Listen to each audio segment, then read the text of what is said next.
Selamat malam, salam sejahtera. Terima kasih karena bersama dengan saya sekali lagi. Malam ini ada satu laporan yang paling mengejutkan Parlimen Malaysia, pimpinan Ismail Sabri Yaakob. Mungkinkah Perdana Menteri Ismail Sabri Yaakob terpaksa meletakkan jawatan esok, lusa, ataupun minggu depan? Dalam laporan yang paling mengejutkan ini, dilaporkan bahwa Ismail Sabri Yaakob mungkin akan kehilangan jawatannya sebagai Perdana Menteri dan terpaksa bukan sekadar membubarkan tetapi meletakkan jawatan. Apa sebabnya? Ikuti terus ulasan ini dan jangan lupa tinggalkan komen Anda, tekan butang subscribe. Petang ini ada satu laporan yang diterima mengatakan bahwa Perikatan Nasional menimbang untuk menarik balik sokongan terhadap Ismail Sabri Yaakob. Ini satu perkara yang amat mengejutkan kita. Ini satu laporan yang benar-benar di luar jangkaan saya sebagai pemerhati politik. Dalam masa beberapa minggu, beberapa bulan lagi, pilihan raya PRU 15 mungkin akan diadakan.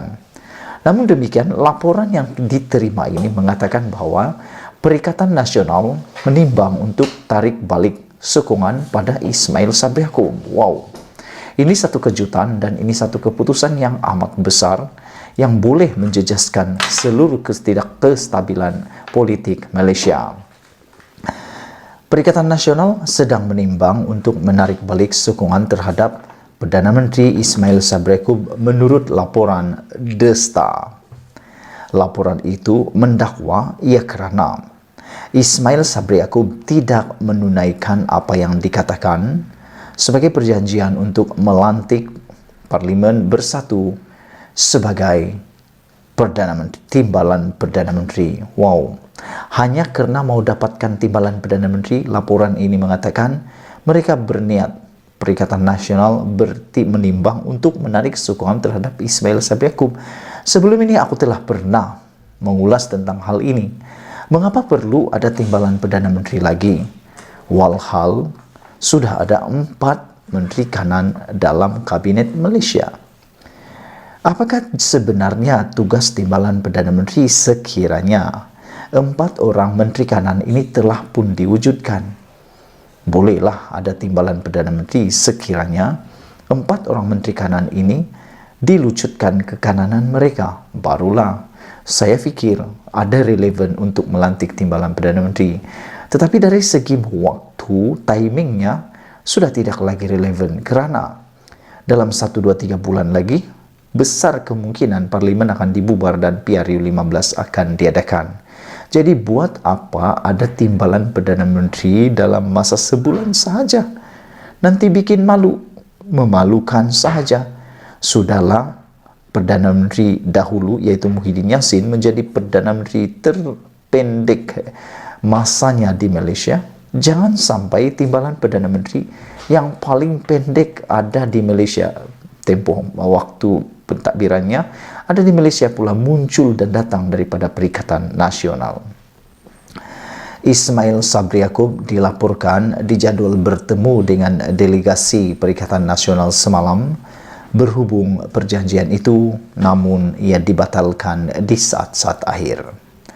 Delegasi itu merangkumi Setiausaha Agung Bersatu, yaitu Hamzah Zainuddin, Ahli Majlis Pimpinan Tertinggi MPT Bersatu Azmin Ali, Setiausaha Agung PAS Taqiyuddin Hassan dan Naib Presiden PAS Ahmad Samsuri Mokhtar.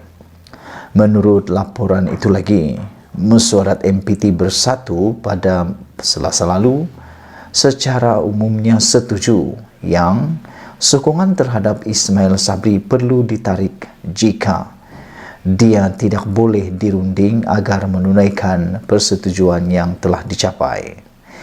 Sehingga kini aku terfikir sebenarnya apa manfaat kepada Perikatan Nasional sekiranya timbalan Perdana Menteri ini betul-betul dilantik dalam masa terdekat ini ataupun esok atau minggu depan. Apa faedah yang diterima oleh Perikatan Nasional? Aku cuba menyiasat, cuba menganalisis untuk dapat mengulas apa kepentingan timbalan Perdana Menteri itu dalam Perikatan Nasional. Tetapi sehingga saat ini, aku belum menjumpai apa relevan dia Apa alasan untuk menerima jawatan timbalan Perdana Menteri tersebut? Karena masanya yang terlalu singkat. Kalaupun dilantik hanya dapat berkhidmat lebih kurang dalam 2-3 bulan.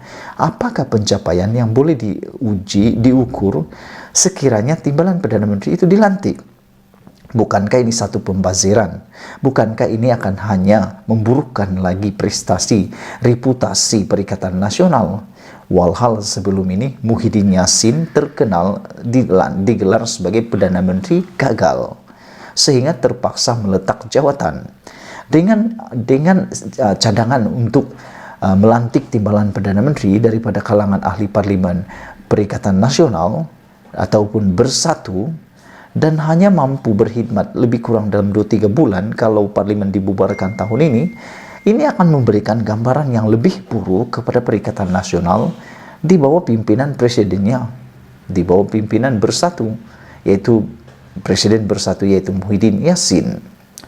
Selain berkenaan perjanjian itu, laporan itu turut membayangkan para pemimpin Bersatu tidak gembira dengan aspek lain kepemimpinan Ismail Sabri.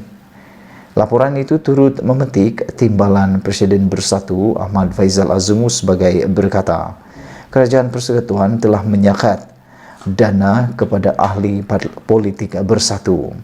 Ini tidak adil. Mereka cuba menjejaskan pengaruh kami di lapangan. Tetapi ia menjejaskan rakyat, katanya, yang juga Menteri Belia dan Sukan. Yang ini boleh terima. Mungkin mereka menarik sokongan kerana dana kepada ahli politik ini disekat. Kalau ini yang berlaku, iya, mungkin ini saya setuju kerana ini melibatkan apa yang mereka dapat bangunkan di kawasan mereka. Laporan itu juga mendakwa beberapa tokoh dalam Bersatu kecewa.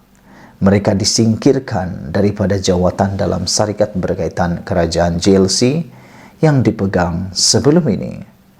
Namun menurut laporan itu lagi, Azmin tidak bersetuju dan keluar daripada kumpulan WhatsApp kepimpinan Bersatu selepas mesyuarat. Azmin memberitahu Desta yang Bersatu perlu terus committed dalam kerajaan Ismail Sabri kerana ia landasan yang betul. Wow. Adakah selepas ini Azmin Ali yang telah tidak bersetuju ini menurut laporan yang kita terima ini, yang telah keluar dari kumpulan WhatsApp kepimpinan Bersatu, akan bersama-sama seperti Zuraida pula, yaitu tiba-tiba keluar parti Bersatu? Kerana rentetan apa yang berlaku sama dengan ceritanya Azmin Ali ini. Mula-mula dahulu Zuraida Kamarudin pun bermula dengan keluar daripada kumpulan WhatsApp kepimpinan Bersatu dan akhirnya benar-benar meninggalkan parti Bersatu. Adakah ini juga langkah pertama Azmin Ali untuk lompat parti? Harus diingat, undang-undang anti lompat parti sudah diluluskan tetapi belum dikuatkuasakan lagi. Jadi, Azmin Ali masih ada harapan, masih ada ruang kalau benar dia mau lompat parti. Bagaimanapun, persoalan yang penting sebelum kita berpisah malam ini, jangan lupa tinggalkan komen Anda tentang laporan Perikatan Nasional menimbang tarik balik sokongan pada Ismail Sabri Yaakob. Pada pendapat Anda, adakah Perikatan Nasional benar-benar menarik balik sokongan ataupun mereka hanya membuat provokasi? Malaysia kita punya, kita juga sama-sama cintai Malaysia. Kita jumpa lagi. Bye-bye.